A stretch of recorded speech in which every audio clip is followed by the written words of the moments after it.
அரசாங்க அதிபரையும் பிரதேச செயலரையும் மாகாண பிரதம செயலாளரையும் முன்வைத்தே அரசாங்கம் நடவடிக்கைகளை முன்னெடுக்கின்றது. இது தவறு. எமது அரசாங்க அதிபர், பிரதேச செயலர், பிரதம செயலாளர் ஆகியோர் சிரேஷ்ட அரசாங்க அலுவலர்கள், எமது அன்புக்கும் மதிப்பிற்கும் பாத்திரமானவர்கள், தொழிற்திறன் கொண்டவர்கள்.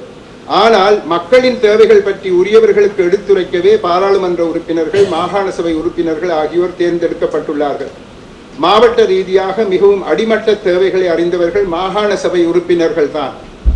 எனவேதான் மாகாண சபையை புறக்கணிக்காமல் எம்முடைய கருத்துக்களையும் அறிந்தே மேற்படி கோரிக்கைகள் முன்னளிக்கப்பட வேண்டும் என்று கேட்டுக்கொள்கின்றேன்.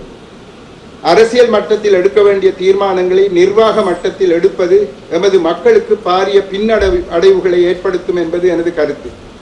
உதாரணத்துக்கு, அரசாங்க அலுவலர்கள் இராணுவத்திற்கு பயந்து எமது மக்களின் காணிகளை இராணுவத்திற்கு வழங்குவது மக்களை பாதிக்கும். அலுவலர்களால் அவை பற்றி இராணுவத்துடன் முரண்பட முடியாது.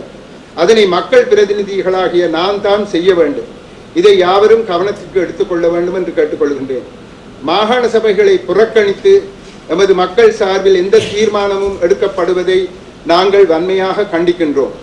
மாகாண சபைகள் வர முன்னர் நடைபெற்ற நடவடிக்கைகள் இனி மாற வேண்டும்.